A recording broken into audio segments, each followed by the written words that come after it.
4월 26일 화요일 매일 성경 묵상을 시작합니다. 오늘부터 묵상할 말씀은 구약 나훔서 말씀이 되겠습니다. 오늘 본문은 나훔 1장 1절에서 15절 말씀입니다. 구약 1299쪽입니다. 나훔 1장 1절에서 15절 말씀을 제가 봉독합니다. 니느웨에 대한 경고 곧 엘고스 사람 나훔의 묵시의 글이라. 여호와는 질투하시며 보복하시는 하나님이시니라.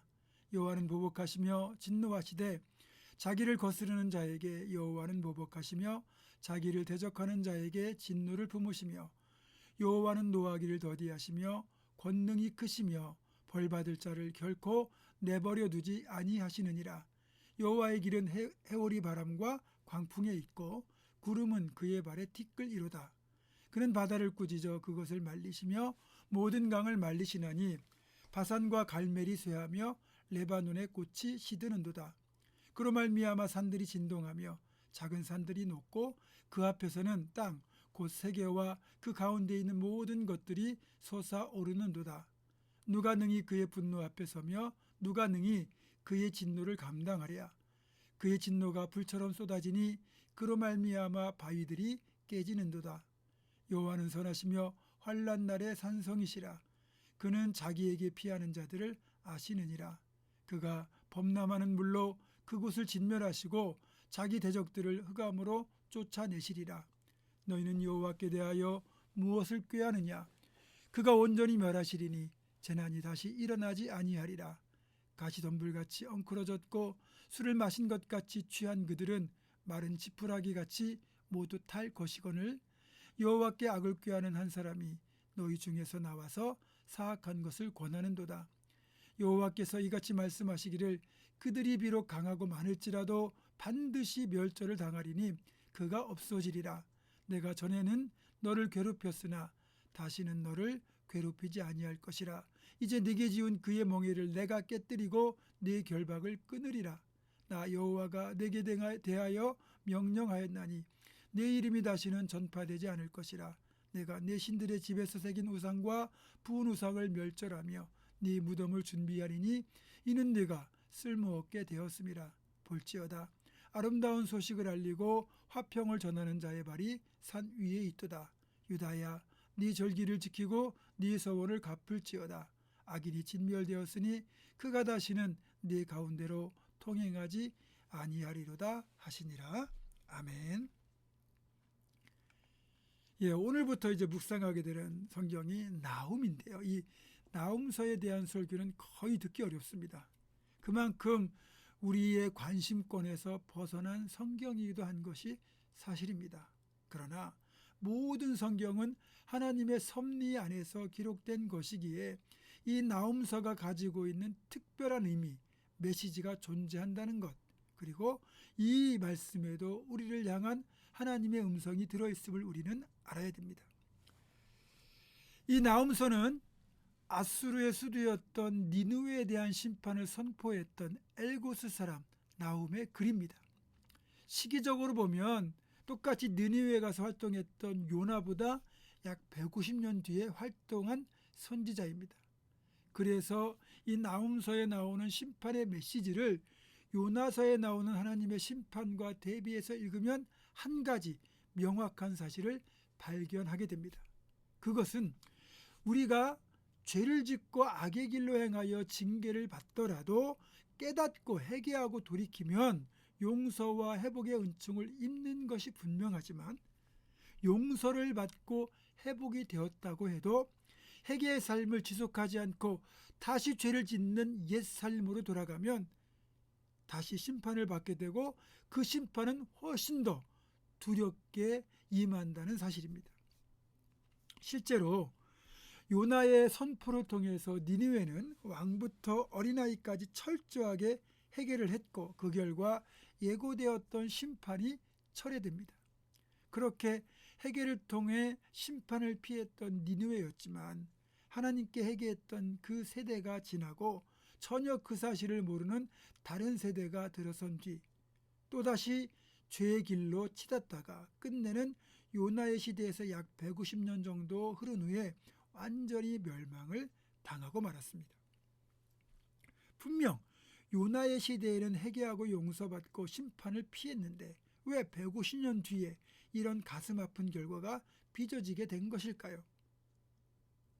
그것은 요나의 시대에 하나님 앞에 회개했던 그 세대들이 그 다음 세대에게 제대로 하나님을 전하지 못했기 때문입니다. 그 결과가 니느웨의 멸망이라는 뼈아픈 결말로 드러나고 말았습니다. 니느웨만 그럴까요? 이스라엘 역사 속에서도 이런 일은 비일비재합니다. 사사기 2장 10절을 보면 이렇게 되어 있어요. 그 세대의 사람도 다 그 조상들에게로 돌아갔고 그 후에 일어난 다른 세대는 여호와를 알지 못하며 여호와께서 이스라엘을 위하여 행하신 일도 알지 못하였더라. 여호수아와 함께 믿음과 순종으로 가나안 땅을 정복해낸 가나안 입성 세대들의 경우 자신들은 믿음으로 잘 살았는지 모르지만 정작 가나안 땅에 정착한 뒤에는 자녀들의 신앙교육에 소홀하였고 그 결과가 그 후에 일어난 다른 세대는 여호와를 알지도 못하고 행하신 일도 알지 못하는 세대가 되고 말았습니다.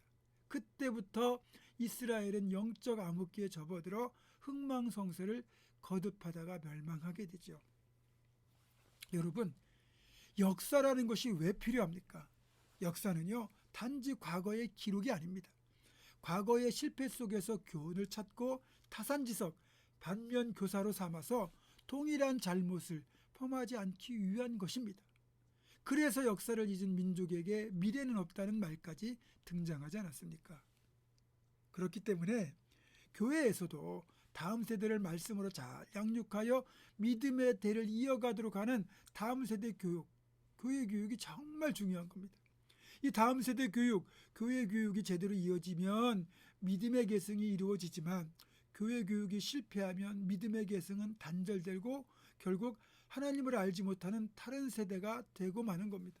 그래서 교육이라는 게 정말 중요한 것이라고 할 수 있는데 교육이 말과 글과 삶으로 가르치는 것이지만 이를 뒷받침할 수 있는 환경도 갖추어야 그 효과를 극대화할 수 있습니다.